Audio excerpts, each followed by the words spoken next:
Bueno, muchísimas gracias por estar en esta segunda jornada de la 130 jornada del aniversario del tomate canario de exportación. Como les habíamos anunciado ayer, el día de hoy no tienen que sacar calculadora, no tienen que sacar libretas, no tienen que escorar la cabeza hacia el otro lado para mantener el trozo de músculo que se nos quedó un poco engarrotado. Todo eso fue ayer, fueron los datos, era lo que necesitaban.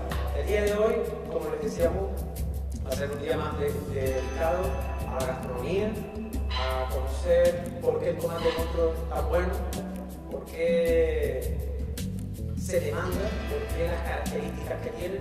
A veces lo plantamos, a veces lo cosechamos, lo cultivamos, lo recogemos, lo paquetamos y luego hay locos que van en esos barcos a ver hasta dónde llegan para montárselo a ustedes también. Pero quizás falta también la parte, uno sabe a la hora de probarlo si el tomate está bueno o no, faltaría más que ustedes no lo supieran. Pero se nos quedan muchos detalles por el camino que son muy importantes conocerlos también. Nuestro primer ponente del día de hoy es Carlos Ascoitia. Él es gastrónomo y además un enamorado de la historia de la gastronomía y del tomate sabe lo que no está escrito. Se lo digo de verdad que he tenido oportunidad de acercarme en varias ocasiones a distintos artículos que ha hecho al respecto. Y además, como tiene ese deje sevillano que parece más cercano a nosotros, que se deja entender un poco más, desde luego que seguro que lo va a contar de la misma manera que yo he tenido la oportunidad de haberme acercado. Carlos, cuando quieran.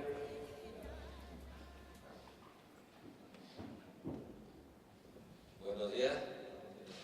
Voy a intentar dar la conferencia de pie porque si me parece que hace televisión. Un poquito más cerca. En primer lugar, en mi presentación sabéis que me llamo Carlos Ascoitia, pertenezco a una asociación de especialistas en temas gastronómicos, compuesta de una forma muy heterogénea por académicos de la historia de Colombia, profesores de etnohistoria en la Universidad de México, biólogos, químicos, bromatólogos, escritores. Hemos hecho un compendio de personas para estudiar lo que es la historia de la gastronomía. Hay que entender que la historia de todas las historias se basa en alimentación. Nadie entendería una guerra si no fuera por necesidades de los pueblos.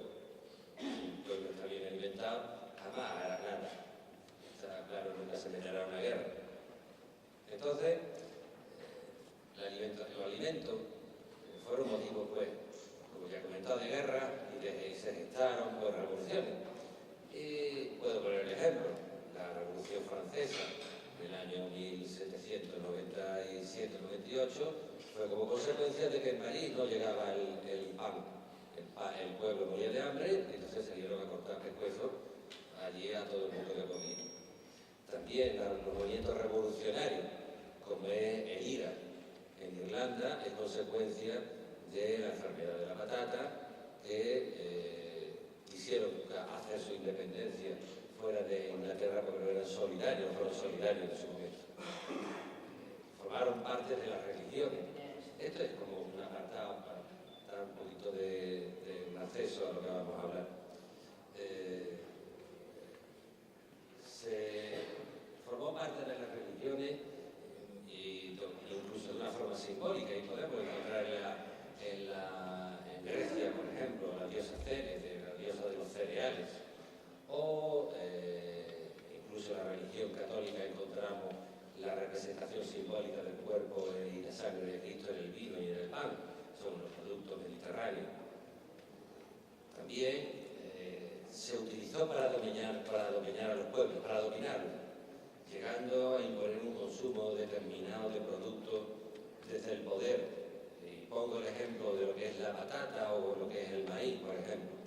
Se obligó al pueblo llano a comer patata para que cuando vinieran las malas cosechas, los ricos tuvieran un precio estable en lo que eran los cereales. Pues bien, esto parece que todo va lógico hasta que lleguen unos al tomate. El tomate tomate yo creo que tiene la historia más esquizofrénica y más loca de todas las plantas. Cualquier planta tiene una justificación en todos los sentidos, una justificación religiosa, incluso médica, para curar enfermedades.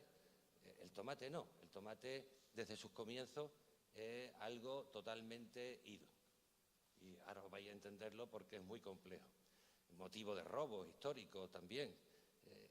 Vamos a ver el tomate desde una perspectiva totalmente distinta a la que estamos acostumbrados o acostumbran a enseñarla a muchas personas. En primer lugar, el sitio del tomate se encontró, los españoles lo encontraron cuando llegaron a América, a México, a la región mesoamericana. Llegaron allí y encontraron el tomate, entonces nadie se preocupó de dónde era el tomate, de cuál era su lugar de procedencia. Era de perogrullo pensar que era otro sitio cuando no, en ningún otro sitio de América se había encontrado tomate, solamente en lo que era México. Y nadie se planteó nunca dónde estaba, de dónde era su procedencia. No es hasta el primer tercio del siglo XX cuando cuando alguien por casualidad averigua de dónde era en realidad el tomate. Y voy a hablar porque fue de un biólogo ruso que creo que la humanidad le debe muchísimo, que es Nikolai Ivanovich Vavilov. Este hombre fue el primero que hizo un banco de semillas a nivel mundial. Este hombre tiene una historia de las aventuras más sorprendentes que pueda uno conocer. De hecho, la película En busca del arca perdida de Indiana Jones, nos la encontramos, que es su historia, está basada en su historia. Lo único que cambia el producto del arca, era el arca de las semillas. Este hombre era un comunista convencido y por su patria pues quiso llevar todas las semillas a Rusia para crear un nuevos alimentos que fueran resistentes a las enfermedades o a otro tipo. Pues bien, pues este hombre fue enjuiciado por Stalin y se le llevó a un gulag, donde murió en el año, muerto de hambre, digo ya porque eso es otra historia, murió en el año 1943, en plena Guerra Mundial. Parece paradójico que una persona que se dedique a buscar los alimentos para salvar a un pueblo muera precisamente de hambre. Pues bien, sus discípulos, el banco de genes estaba en Leningrado. El sitio de Leningrado fue terrorífico. Allí las personas, muchas eran caníbales contra ellas mismas para poder sobrevivir. Pero sus discípulos en el banco de genes los defendieron hasta el último momento. Y tanto así que muchos murieron de hambre también para defenderlo. Pues bien, este hombre, en su viaje, en una de sus muchas expediciones, la que hizo a Perú, para ver el tomate, para ver la patata, las distintas clases de patata y llevársela para su país, se encontró de repente con unos tomates salvajes.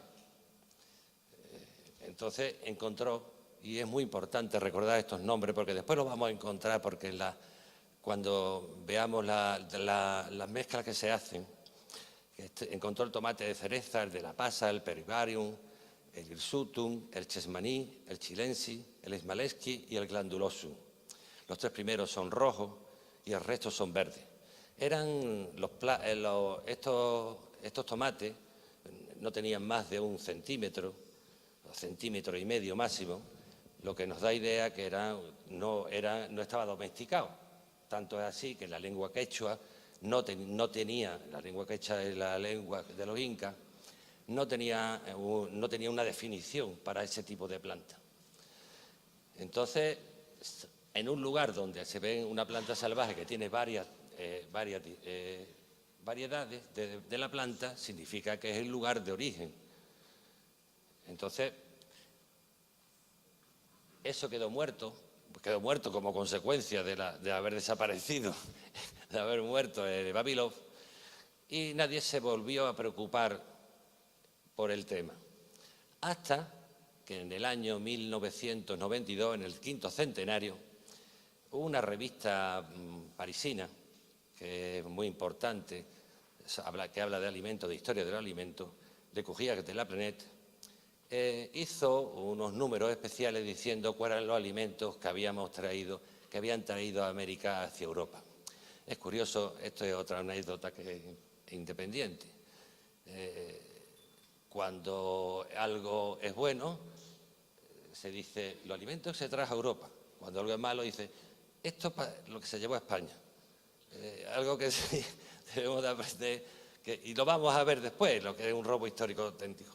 Entonces, empezó diciendo que de México había venido el chocolate, el pimiento, una serie de alimentos. Y incluyó el tomate con la patata, con la quinoa, en los alimentos venidos de Perú.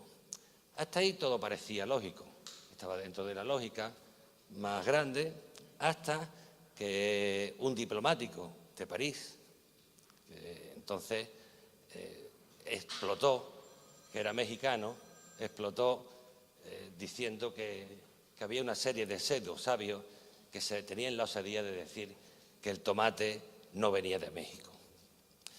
Y ese señor, que era diplomático, se llama Fernando del Paso, que es actualmente Premio Cervantes del año 2015. Os dais cuenta de que ni era diplomático y tampoco iba acorde con lo que él decía con el libro donde lo ponía, que se llamaba Dulzura y Pasión de la Cocina Mexicana. O sea que ni era dulce ni era diplomático. Pues bien, vamos a ver por qué.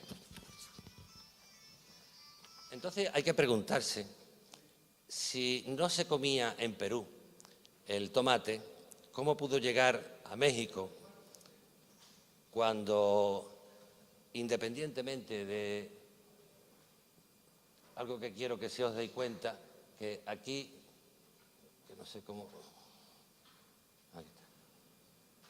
aquí está, América está dividida en dos partes, por eso nunca se encontraron los incas con los aztecas, porque el istmo de Panamá era una zona totalmente pantanosa y además que los habitantes de allí eran salvajes, que no se dedicaban a la agricultura, sino a la caza y a la guerra. Uno de los defectos, o lo peor que se encontraron los españoles cuando llegaron allí, aparte de esas tierras pantanosas, es que era muy favorable para ganarle la guerra a los indios, porque les faltaban dos inventos importantes. Los dos inventos eran la rueda y la vela. Sin la rueda no se pueden transportar grandes cantidades de alimentos y la vela es un medio de comunicación entre los pueblos.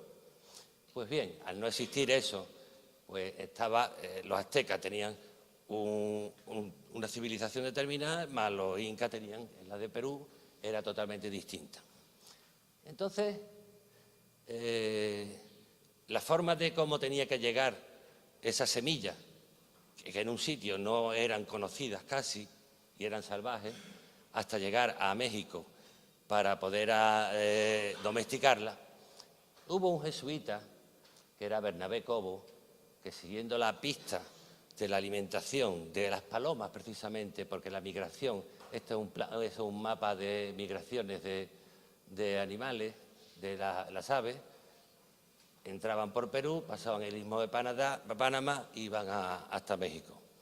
Era el sitio, en las deposiciones, en las cagaditas de las palomas, se alimentaban de esas pequeñas tomates y las semillas las iban depositando en el camino. Pues bien, fue el primero que descubrió eso, era un observador, el jesuita Fray Bernabé Cobo, en el año 1653. Hay que tener muy presente la fecha. Vamos a hablar mucho de fechas porque sin ella no se va a entender muchas cosas. Entonces, este fue el primero que observó cómo la planta se fue desplazando hacia la América del Norte. Y después, el primero que habla sobre el tomate como alimento, y además con muy mala suerte el pobre, fue Bernal Díaz del Castillo, que en el año 1538 cuenta cómo se lo quisieron comer los indígenas con una salsa de tomate, pimiento y una especie de cebolla salvaje. El hombre, pues, fue el primero que dijo, esto es un alimento, dice, pero es que el alimento también iba a ser yo. Nos encontramos en algo que se sacraliza también en la cultura mexicana, que era la falta de proteína. Entonces, se dignificaba o se sacralizaba el hecho de poder comer carne humana y también pues comer insectos.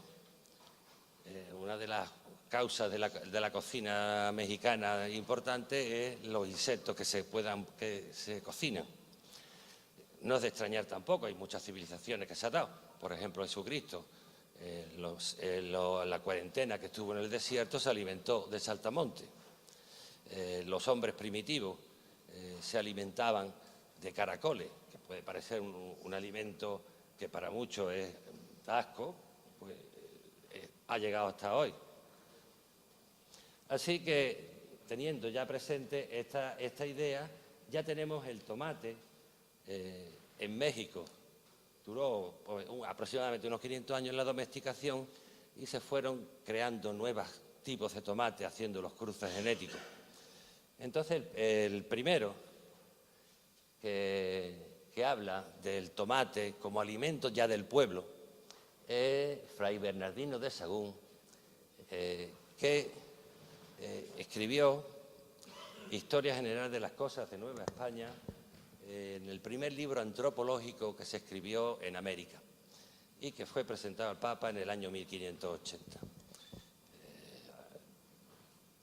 Ahí dice que venden, estaba hecho en lengua nahual porque no se hizo en lengua castellana, venden unos guisados hechos de pimientos, tomates, suelen poner en ellos pimientos, pepitas de calabaza, tomate, pimientos verdes y tomates gordos y otras cosas que hacen los guisos más sabrosos. Repite la palabra tomate, por una razón sencilla, porque en México distinguen el jitomate, que es el tomate normal, el que solemos comer normalmente, y el tomate que llaman a los tomates pequeños. Hacían pues distintos tipos de tomate, hacían pues aquellos guisos que lo ofrecían para la alimentación.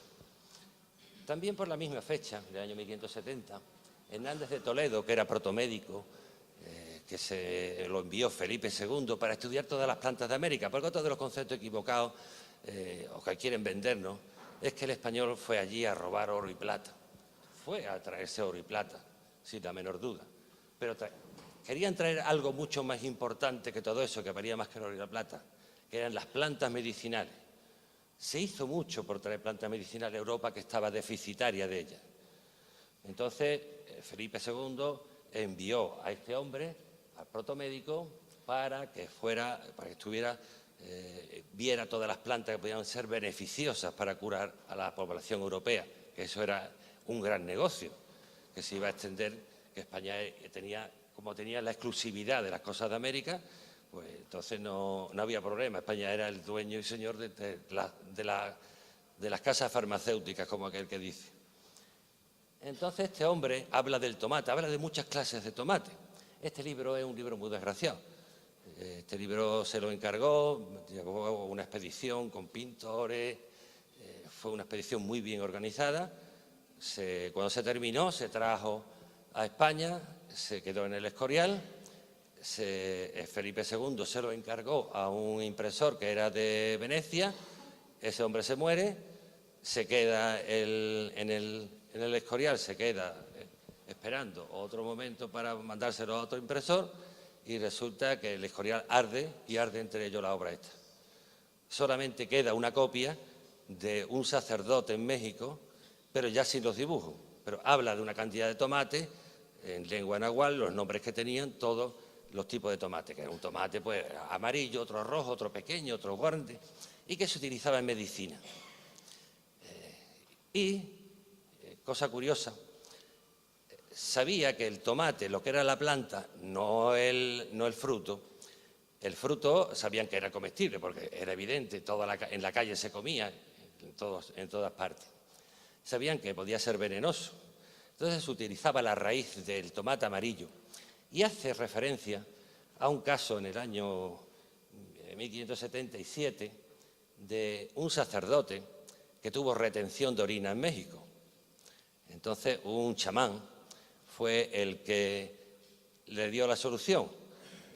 Cogió en un hilo y por el caño de la orina fue metiendo las raíces machacadas y ese hombre orinó. Ese hombre después fue confesor de Felipe II, obispo de Cuenca y obispo de Córdoba también. O sea que es un hombre que sí era importante y este hombre pues hizo referencia a eso. También se utilizaba la raíz del tomate para limpiar las cámaras.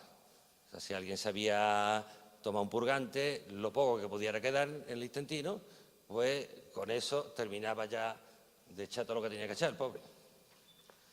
Entonces ya tenemos lo que es el tomate en América. En el tomate en España, ¿qué pasó? Es que es algo que nos vamos a llevar mucha sorpresa. Cuando digo ahí que Nicolás de Bonarde nunca escribió nada sobre el tomate, tiene una justificación. Sevilla era de las grandes ciudades del mundo. Llegó a tener 500.000 habitantes en el momento de la conquista, donde estaban las mejores personas, los más listos, los científicos, los mejores marineros. San Telmo era el eje donde todos los marinos importantes querían aprender.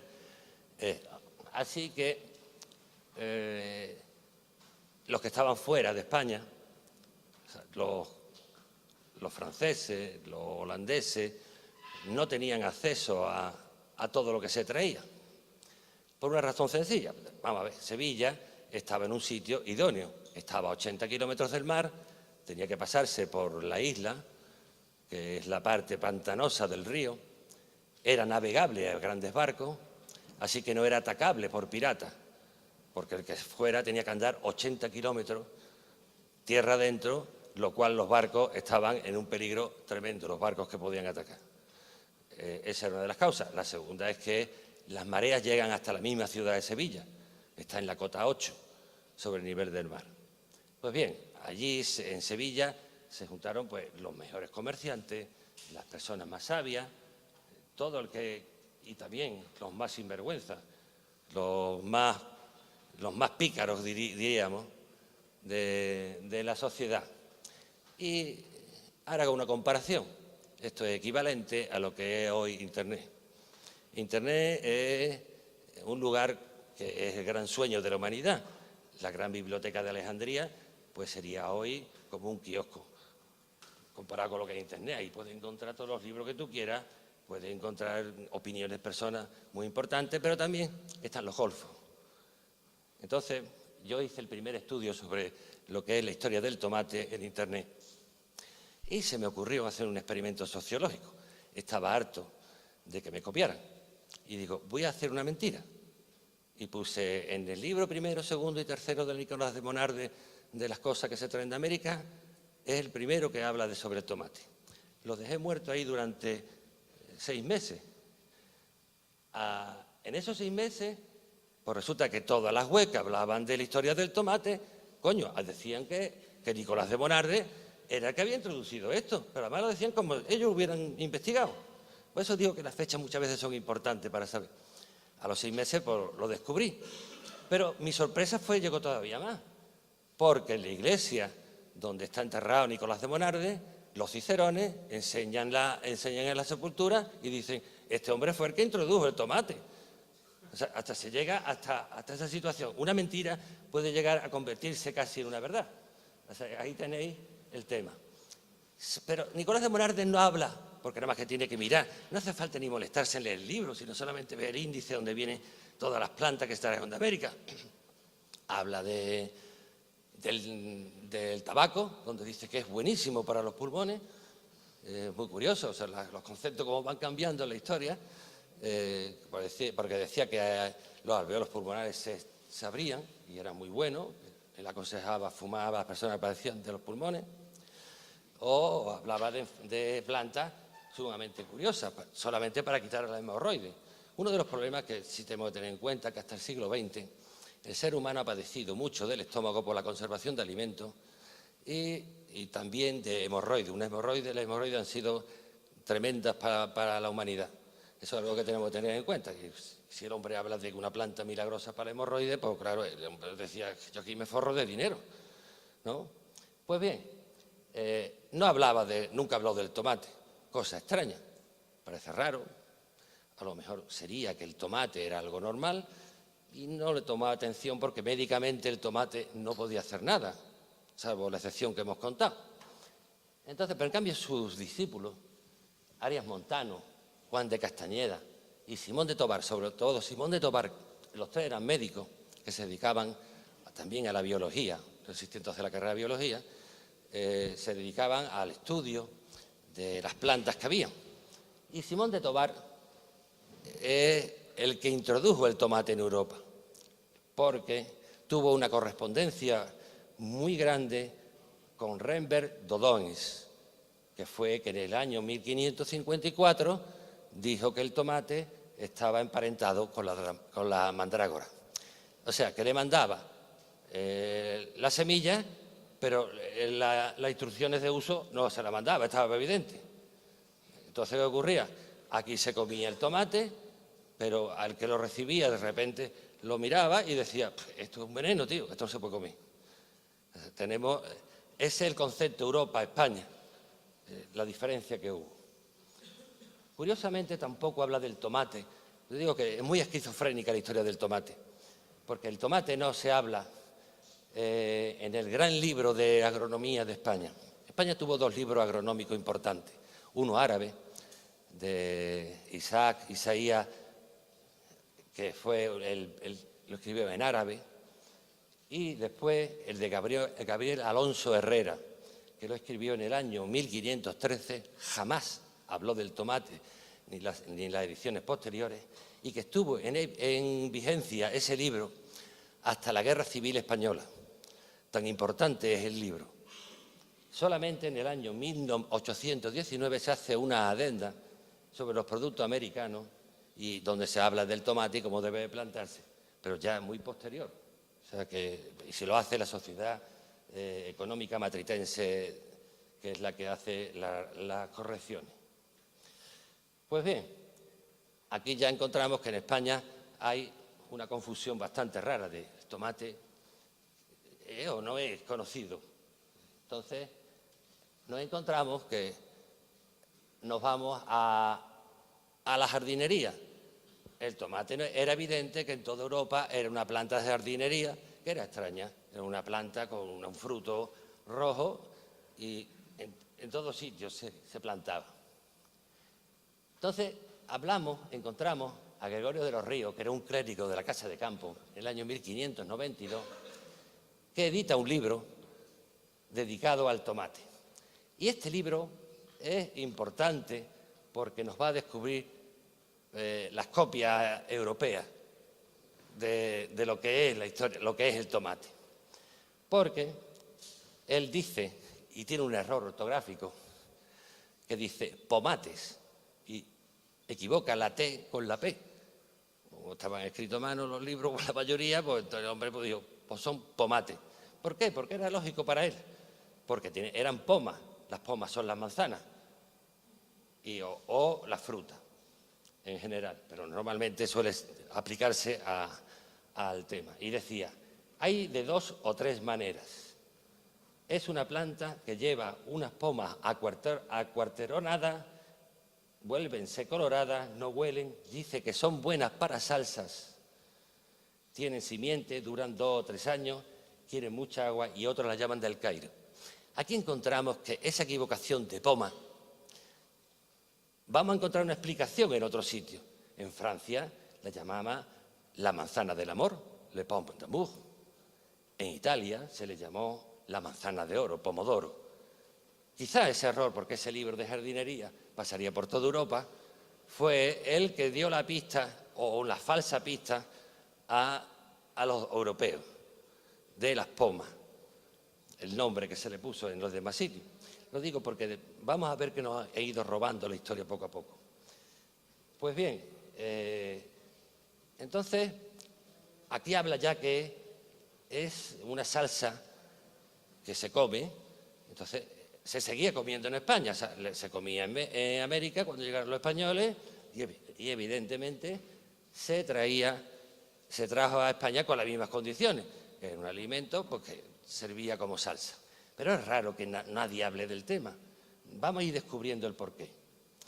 Ya en el vocabulario de americanismo de Pedro Simón en el año 1627 hace otra anotación que nos va a asegurar de que el tomate se comía en España y que dice, es una frutilla que dan unas hierbas que se entienden como calabazas, son muy buenas para guisado. Pues ya tenemos otro señor que está hablando de que el tomate se comía. En Europa decían, esto es veneno, esto no se puede comer. Entonces vamos a ir trasteando distintas cosas. Encontramos este cuadro.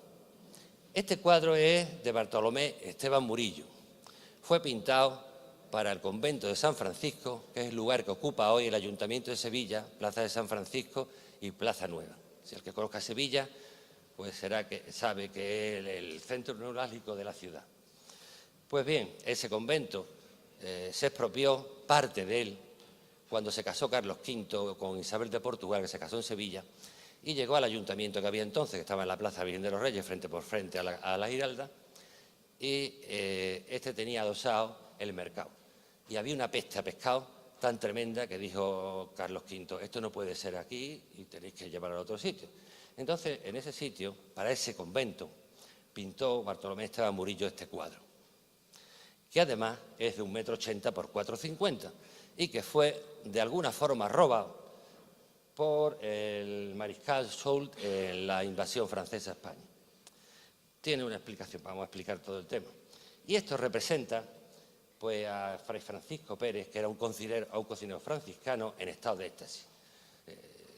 Por lo visto Dios no tiene otra cosa que hacer que le mandaba a alguien que estaba en éxtasis, pues le mandaba por unos ángeles que hacían la comida para el convento, que lo que representa son los ángeles, está el hombre en éxtasis ahí, como si fuera un lunes cualquiera, un oficinista, se quedaba que no, y los ángeles, los arcángeles y los ángeles.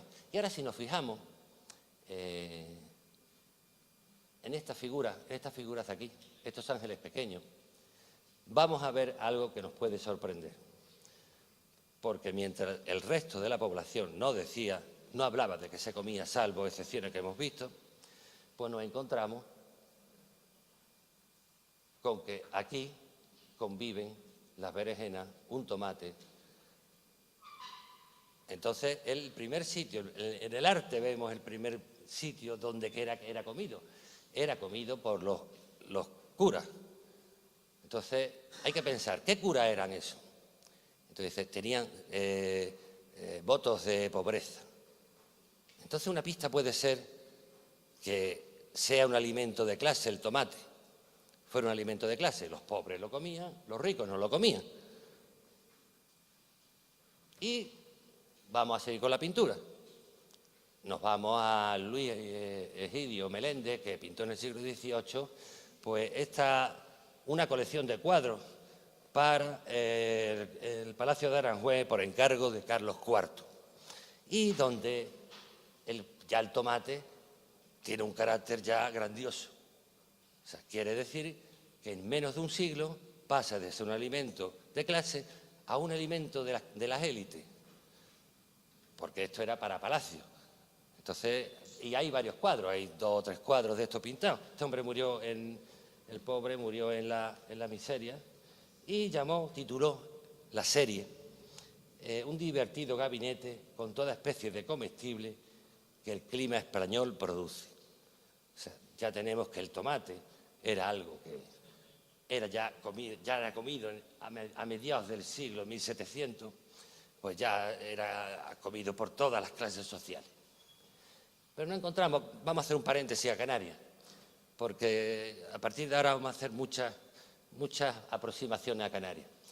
El problema de Canarias que tenía que no era receptora directa de los productos americanos, porque la ruta se empezaba en Sevilla se cogía en dirección a Canarias, se entraba en el Golfo de México y la vuelta se hacía por el norte, siguiendo la corriente del Gulf Stream.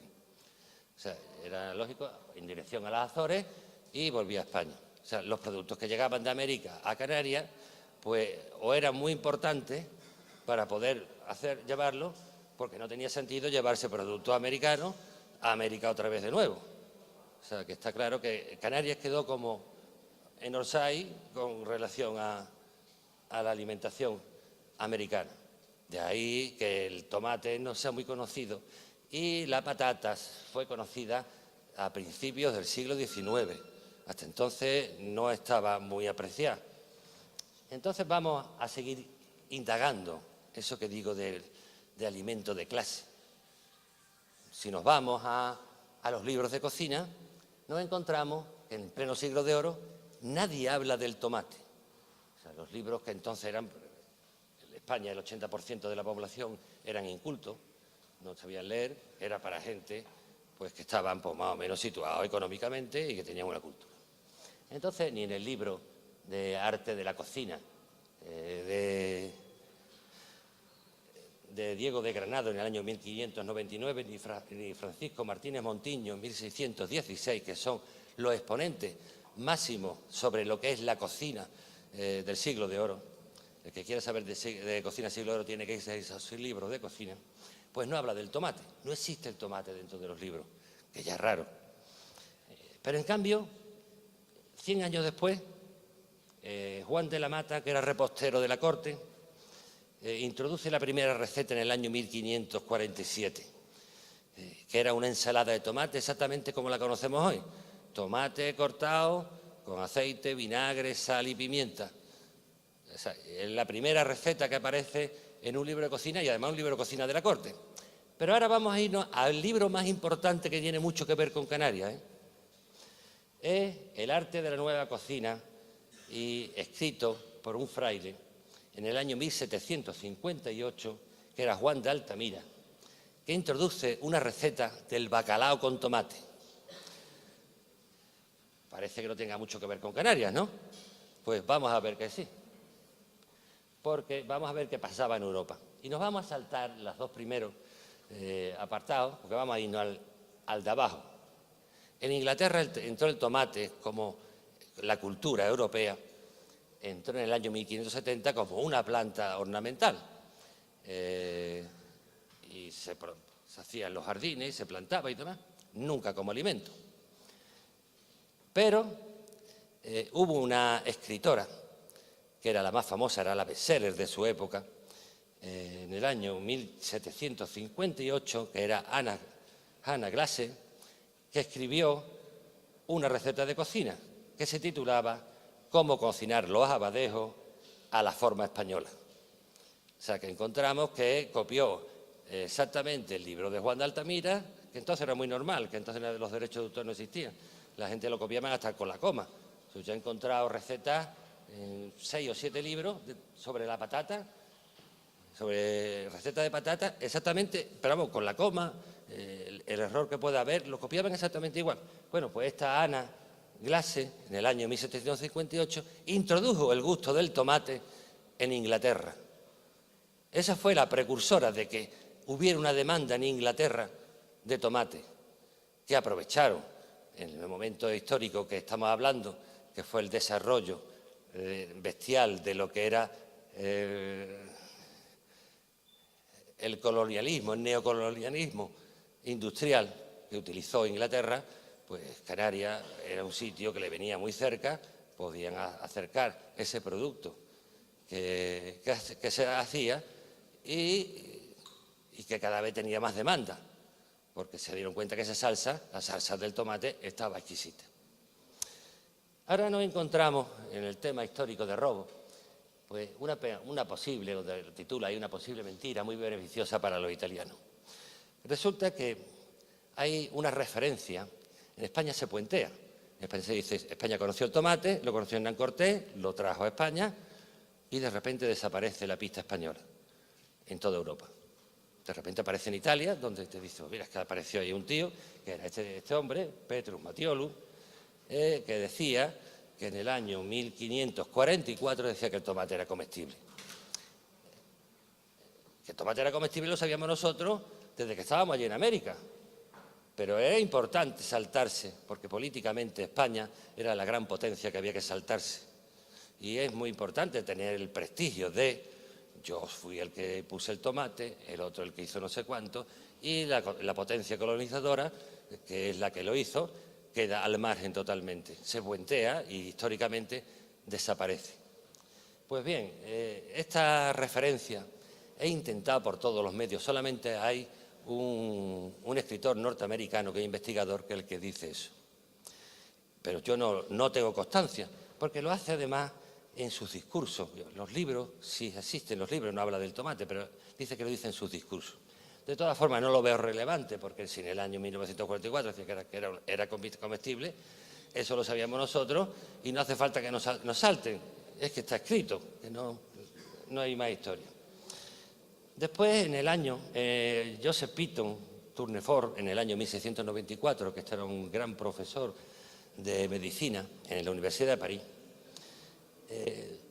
compara otra vez el tomate con la enseñanza de Galeno y nos dice que está emparentado con la belladona, con el beleño y la mandrágora. Entonces, ya era un veneno totalmente. De hecho, los alemanes lo llamaban el melocotón del lobo. O sea que era un veneno bestial. Quiero hacer una aclaración primero. La belladona. La belladona es un nombre italiano, significa mujer bella. Y la razón es sencilla.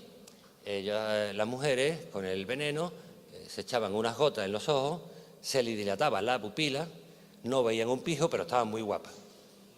Y de camino, pues, esas gotitas, algunas irían a la copa del marido sin darse cuenta y se libraban, pues, del cerdo de turno, vamos.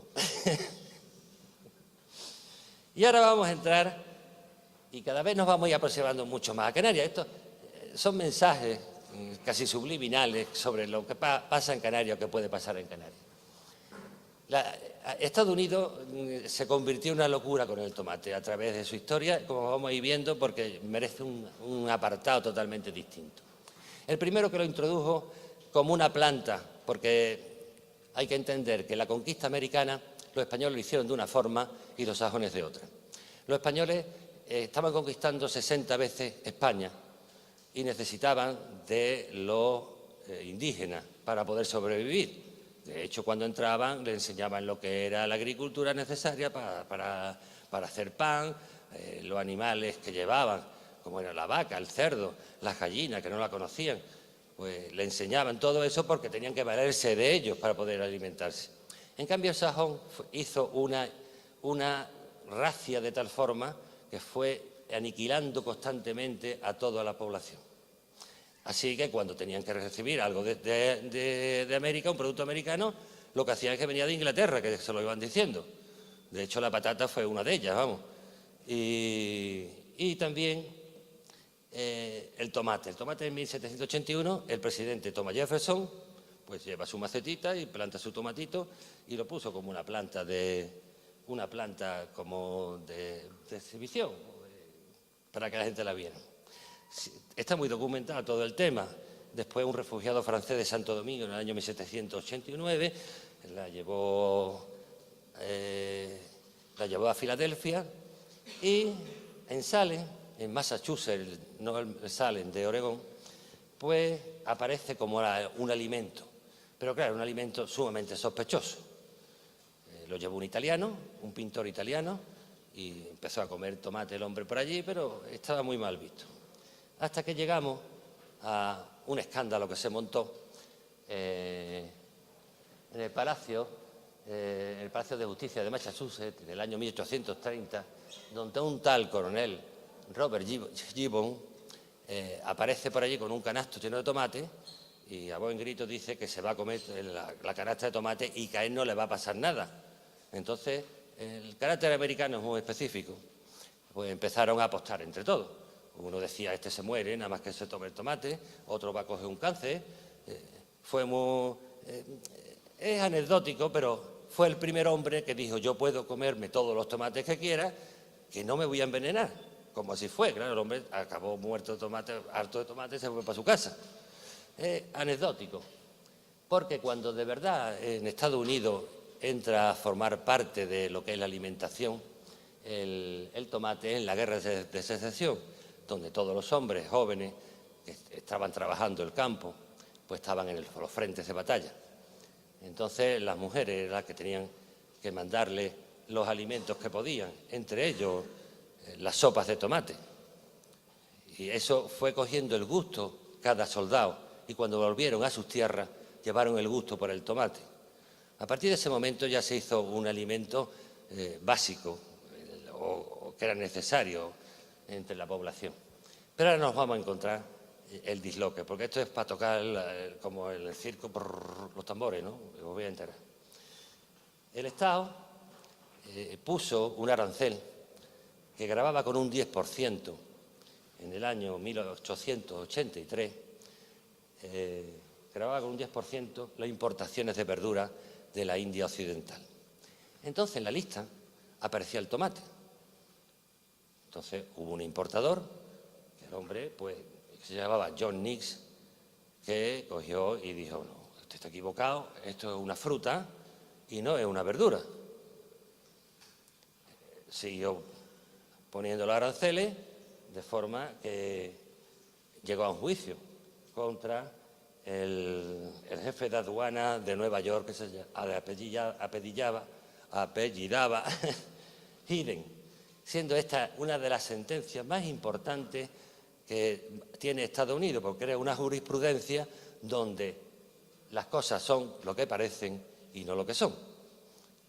Porque el jurado de Estados Unidos, el Supremo, dijo textualmente: pese a que botánicamente el tomate son frutos, según se desprende del diccionario, y que es un ovario maduro de una planta, no lo es a la vista de las personas que lo guisan como si fueran patatas, pepinos, calabazas o pimientos, y se ingiere normalmente en la sopa o después de esta, igual que se puede hacer con la zanahoria, el apio o la lechuga, y nunca se toma a la hora de los postres, como puede ocurrir con la manzana. Entonces, está claro que si se era utilizado como una verdura, aquello era una verdura, independientemente de lo que diga la ciencia. Eso da pie, por ejemplo, a decir: este país me parece que tiene armas de destrucción masiva y lo voy a destruir. Después no tiene armas de destrucción masiva y dice: no importa, le aplicamos el artículo primero. Parecía que lo tenía. Pues la política americana es muy importante. Y claro, dice, los americanos eran muy brutos. No. Es que las tasas de aduana se han hecho cosas sorprendentes en España, en la misma fecha además.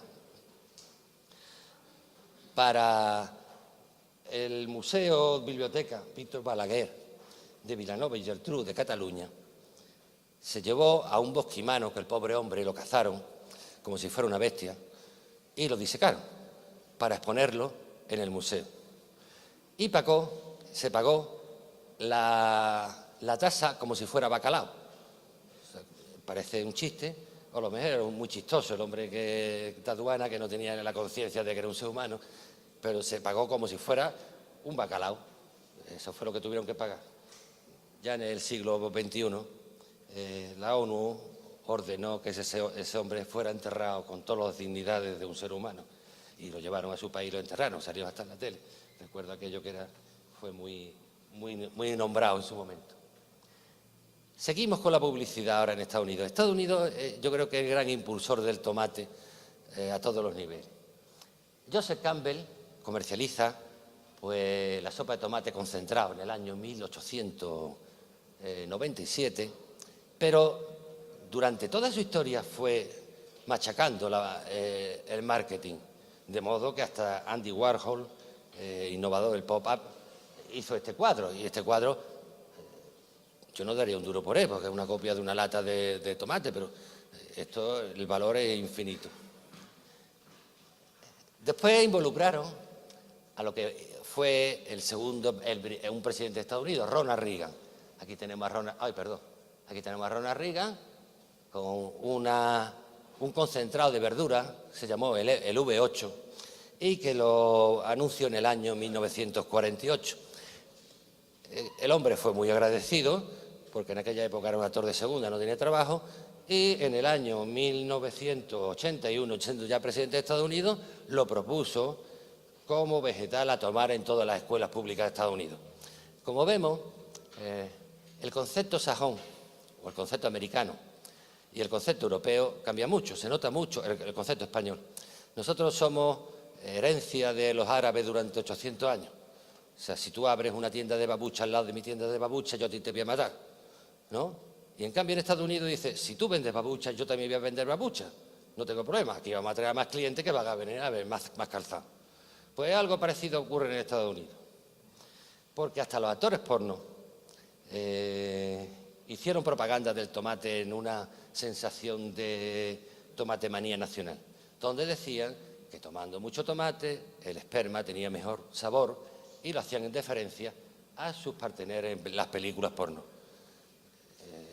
Así que hasta ahí se estaba llegando. O sea que, sobre la misma fecha, para que os deis cuenta de lo que estaba hablando, de las babuchas y del mercado, en la misma fecha en España se edita una serie de libros por un industrial suizo que estaba afincado en Aranjuez, se llamaba Agustín Cortay, que son una delicia porque viene toda la forma de cómo en el siglo XIX, finales del XIX, se hacían las latas de conserva y incluso la fórmula de las cosas que estaban allí. Entre ellas, no habla del tomate, habla del tomate y la adulteración que hacían otros industriales del tomate, porque eso es otra. Entonces, da la fórmula del tomate natural pelado, el vinagre de tomate, la gelatina de tomate, la pasta de tomate a la napolitana, tomates pelados a la italiana y la pasta de tomate concentrado al vacío. Pues bien, este hombre, que para mí es un genio, para su época, con una tecnología que estaba él creando la tecnología de diario, pues esa fábrica tuvo que cerrar a poco tiempo. O sea, el de la babucha de al lado, pues le dio hasta que lo terminó de hundir. En cambio, en Estados Unidos, pues fueron todos que no. Y seguimos en Estados Unidos, porque el primer vegetal que salió al espacio fue el tomate, por una razón sencilla, porque pesaba poco la semilla pesaba poco y se podía mandar. Y fue el 7 de abril de 1984. Sigue la tomatemanía, de alguna forma. Y la idea era, pues, estudiar las radiaciones cósmicas que podían tener en la semilla, la aceleración y desaceleración que sufría y la ingravidez. En total mandaron 12,5 millones de semillas. Esas 12,5 millones de semillas se repartió por todas las universidades y laboratorios del país para que estudiaran el tomate. Eso fue básico para los resultados que después vamos a ir hablando. Tanto así que en el año 1889 la Universidad de Albany en California, como habían trabajado con los tomates, pues estudió la descomposición y aceleración en su madurez, la producción de etileno, como consecuencia de la producción de etileno, y localiza el gen que lo producía. También en California, el doctor Rick, de la Universidad de California, manipuló genéticamente la planta, aumentando la cantidad de sólido soluble, usando las especies salvajes que hablamos al principio que estaban en Perú, la Parviflorum Smileski y la Smileski, consiguiendo una variedad más dulce y una producción mayor para salsas. Daros cuenta que es como, todos son como cadenas, son como escalones que vamos viendo, donde puede progresar una situación o se puede ir a la ruina, o te puede obviar para que nadie sepa que tú has hecho algo. Ahora, haciendo un paréntesis de la alimentación, porque esto me parece que es muy gracioso. En el año 1962, cuando se pensaba ya mandar a los hombres al espacio, ocurrió una idea de los médicos que dijeron que era imposible, porque al alimentarse o al beber, que tendrían que hacerlo en cualquier momento, si te iban en viajes del espacio, ¿qué ocurriría? Pues que en la ingravidez, la comida o la bebida en el esófago, en el estómago, pues aquello acabaría por ahogándolo, porque volvería otra vez hacia atrás, se movería. hoy parece como de chiste. Hoy se ve muy normal que un astronauta pues come normal y corriente. Entonces se hicieron un experimento con el astronauta John Glenn y hicieron unos tubos como dentíficos, pero de aluminio, donde metieron compota de manzana en uno y agua azucarada en otro. Lo mandaron al espacio, llegó al sitio de la ingravidez, el hombre chupó del bote, todo esperando si se ahogaba o no se ahogaba. Parecía que no, pero rápidamente metieron porque si se moría iban a tener un serio problema a nivel internacional, a nivel de prestigio. Y se dieron cuenta de que no, ese hombre no se ahogaba y que estaba... Pero daros cuenta de que algo que parece tan simple, que lo tomamos como algo normal, hasta hace poco tiempo se exhibía esa ridiculez, porque en realidad es una ridiculez. Y ya vamos a acabar la conferencia, que yo me parece que ya os estoy dando demasiado. El presente y el futuro del tomate. De alguna forma he intentado que en la conferencia mandar unos mensajes subliminales sobre lo que es la propaganda, sobre lo que es el consumo, sobre qué es lo que en realidad... Y desde mi pobre idea, creo que estamos supeditados por la Comunidad Económica Europea a la serie de los productos agrarios de Marruecos y que son competitivos bajos precios que tienen. Pero también es importante saber que es un culpable el gobierno español, porque nosotros teníamos un protectorado. Protectorado significa que tienes que protegerlo, el del Sáhara.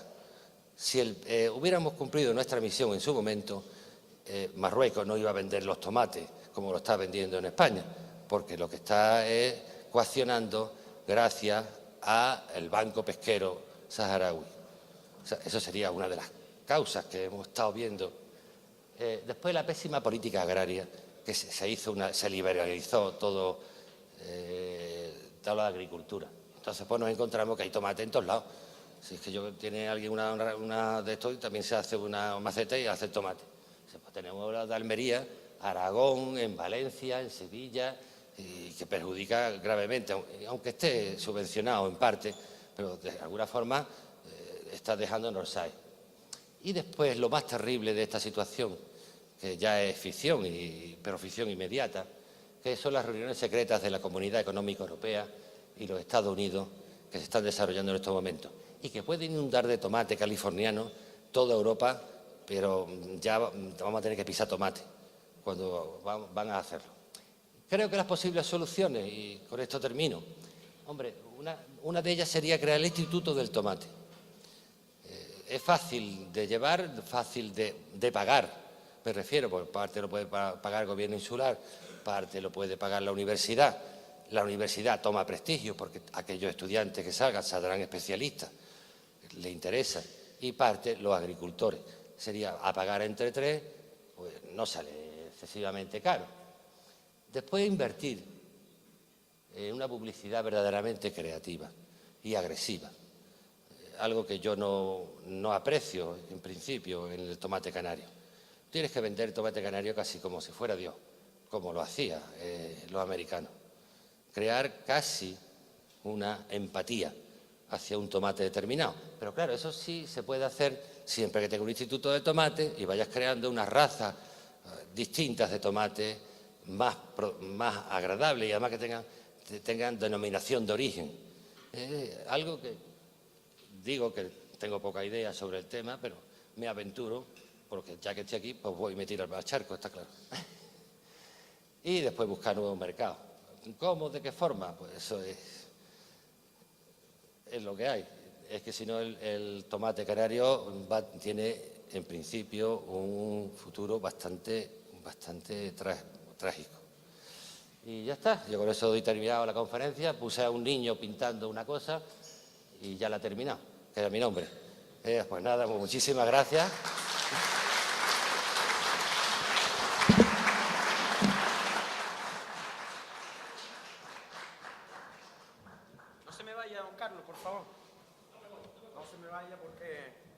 A lo mejor hay alguien que le quiera hacer alguna pregunta, porque visto lo visto y oído lo oído, a lo mejor hay alguien que todavía tiene dudas.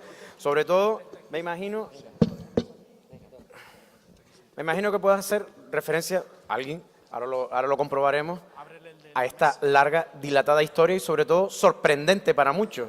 de muchos aspectos que has ido comentando. Eso he intentado. Bueno, si hay alguien que quiera aprovechar el momento para preguntar algo. Sé que por la mañana cuesta un poco, porque y más el sábado, pero desde luego que ha habido por lo menos unas cuantas anécdotas más que interesantes, creo yo, al respecto. Pasa que también es cierto que el vino de la noche hace algunos estragos, eso lo entendemos. En esta sí, como el cura.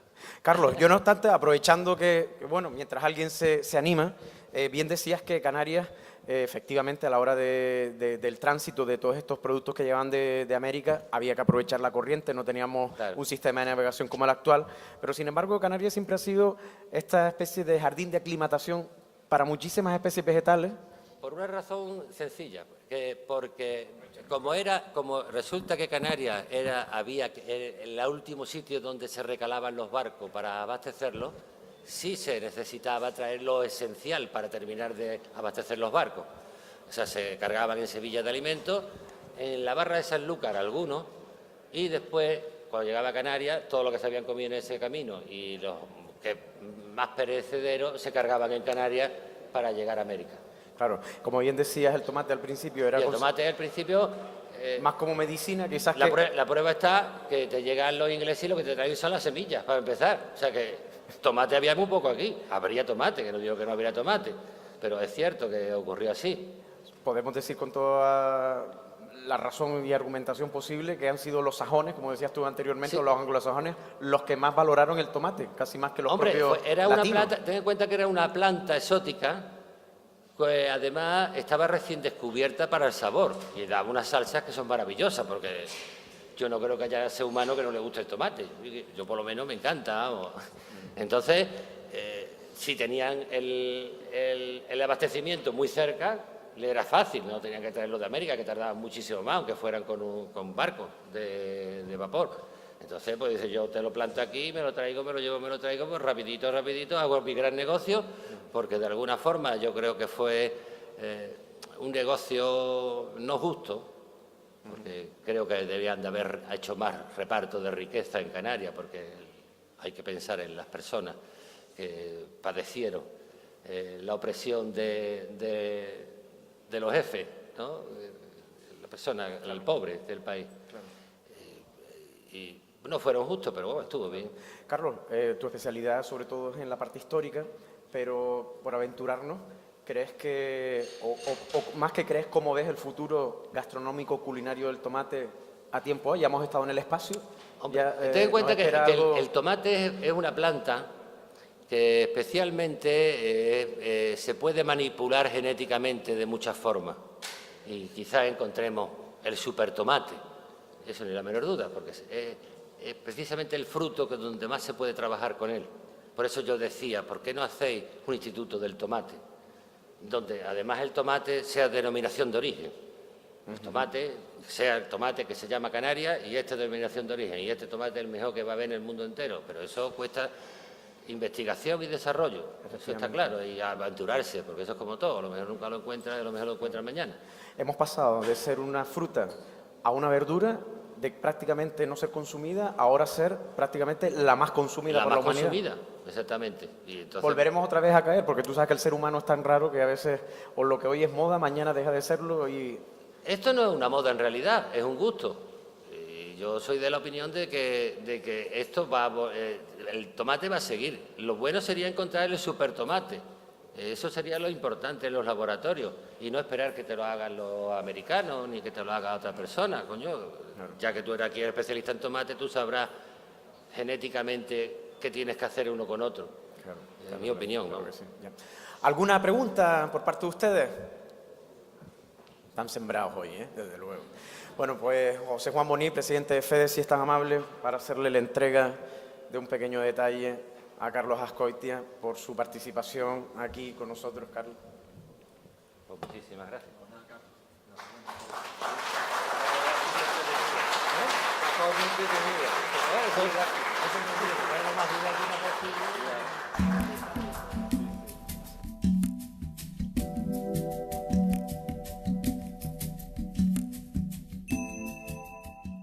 Simbólica, y podemos encontrar en Grecia, por ejemplo, la diosa Ceres, la diosa de los cereales.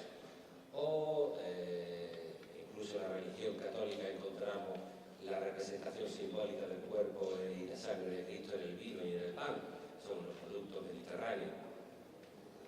También se utilizó para dominar a los pueblos, para dominarlos, llegando a imponer un consumo determinado de productos desde el poder. Y pongo el ejemplo de lo que es la patata o lo que es el maíz, por ejemplo. Se obligó al pueblo llano a comer patata para que cuando viniera la mala cosecha los ricos tuvieran un precio estable en lo que eran los cereales. Pues bien, esto parece que todo va lógico y hasta que lleguen uno al tomate. El tomate yo creo que tiene la historia más esquizofrénica y más loca de todas las plantas. Entonces, cualquier planta tiene una justificación en todos los sentidos, una justificación religiosa, incluso médica, para curar enfermedades. El tomate no, el tomate desde sus comienzos es algo totalmente ido. Y ahora os vais a entenderlo porque es muy complejo.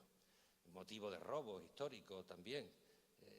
Vamos a ver el tomate desde una perspectiva totalmente distinta a la que estamos acostumbrados o acostumbran a enseñarla a muchas personas. En primer lugar, el sitio del tomate se encontró, los españoles lo encontraron cuando llegaron a América, a México, a la región mesoamericana. Llegaron allí y encontraron el tomate, entonces nadie se preocupó de dónde era el tomate, de cuál era su lugar de procedencia. Era de perogrullo pensar que era otro sitio cuando no, en ningún otro sitio de América se había encontrado tomate, solamente en lo que era México.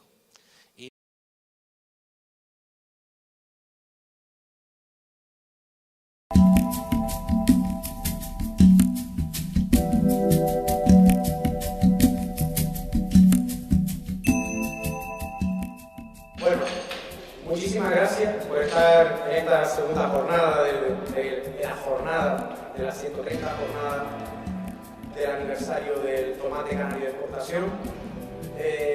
Como les habíamos anunciado ayer, el día de hoy no tienen que sacar calculadora, no tienen que sacar libretas, no tienen que escorar la cabeza hacia el otro lado para mantener el trozo de músculo que se nos quedó un poco engarrotado. Todo eso fue ayer, fueron los datos, era lo que necesitaban. El día de hoy, como les decíamos, va a ser un día más dedicado a la gastronomía, a conocer por qué el tomate nuestro está bueno, por qué se demanda, por qué las características que tiene. A veces lo plantamos, a veces lo cosechamos, lo cultivamos, lo recogemos, lo paquetamos y luego hay locos que van en esos barcos a ver hasta dónde llegan para contárselos a ustedes también. Pero quizás falta también la parte, uno sabe a la hora de probarlo si el tomate está bueno o no, faltaría más que ustedes no lo supieran. Pero se nos quedan muchos detalles por el camino que son muy importantes conocerlos también. Nuestro primer ponente del día de hoy es Carlos Azcoitia. Él es gastrónomo y además un enamorado de la historia de la gastronomía y del tomate sabe lo que no está escrito. Se lo digo de verdad que he tenido oportunidad de acercarme en varias ocasiones a distintos artículos que he hecho al respecto y además como tiene ese deje sevillano que parece más cercano a nosotros, que se deja entender un poco más, desde luego que seguro que lo va a contar de la misma manera que yo he tenido la oportunidad de haberme acercado. Carlos, cuando quieran.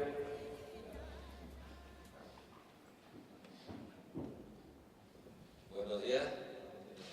Voy a intentar dar la conferencia de pie porque... El sitio de Leningrado fue terrorífico. Allí las personas, muchas eran caníbales contra ellas mismas para poder sobrevivir, pero sus discípulos en el banco de genes los defendieron hasta el último momento. Y tanto así que muchos murieron de hambre también para defenderlo. Pues bien, este hombre, en su viaje, en una de sus muchas expediciones, la que hizo a Perú, para ver el tomate, para ver la patata, las distintas clases de patata y llevársela para su país, se encontró de repente con unos tomates salvajes. Entonces encontró, y es muy importante recordar estos nombres porque después los vamos a encontrar porque cuando veamos las mezclas que se hacen, encontró el tomate de cereza, el de la pasa, el perivarium, el hirsutum, el chesmaní, el chilensis, el smaleski y el glandulosum. Los tres primeros son rojos y el resto son verdes. Eran estos tomates no tenían más de 1 centímetro, centímetro y medio máximo, lo que nos da idea que no estaba domesticado. Tanto es así que la lengua quechua no tenía, la lengua quechua es la lengua de los incas, no tenía una definición para ese tipo de planta. Entonces, en un lugar donde se ve una planta salvaje que tiene varias variedades de la planta, significa que es el lugar de origen. Entonces, eso quedó muerto como consecuencia de haber desaparecido, de haber muerto Vavilov, y nadie se volvió a preocupar por el tema. Hasta que en el año 1992, en el 5º centenario, hubo una revista parisina, que es muy importante, que habla de alimentos, y nadie se planteó nunca dónde estaba, de dónde era su procedencia. No es hasta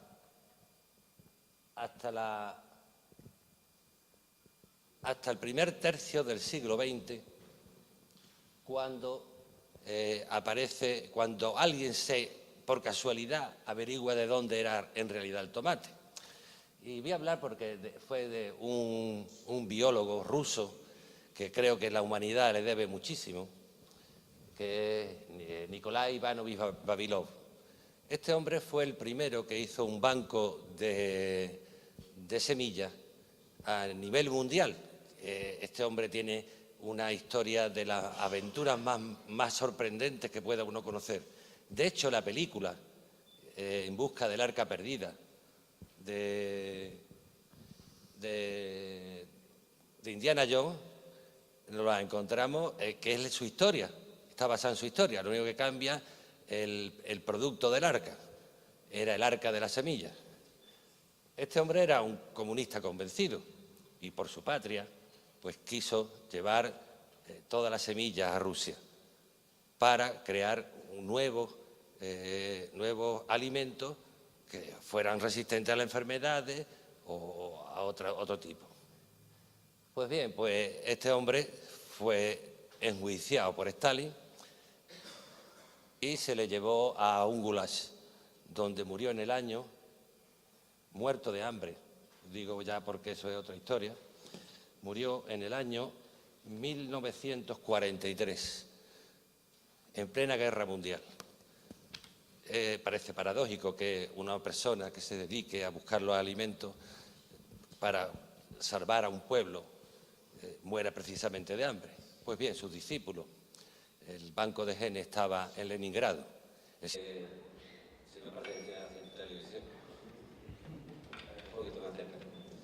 En primer lugar, en mi presentación sabéis que me llamo Carlos Ascoincha, pertenezco a una asociación de especialistas en temas gastronómicos, compuesta de una forma muy heterogénea por académicos de la historia de Colombia, profesores de etnohistoria en la Universidad de México, biólogos, químicos, bromatólogos, escritores. Hemos hecho un compendio de personas para estudiar lo que es la historia de la gastronomía. Hay que entender que la historia de todas las historias se basa en la alimentación. Nadie entendería una guerra si no fuera por necesidades de los pueblos. Si un pueblo está bien alimentado, jamás hará nada.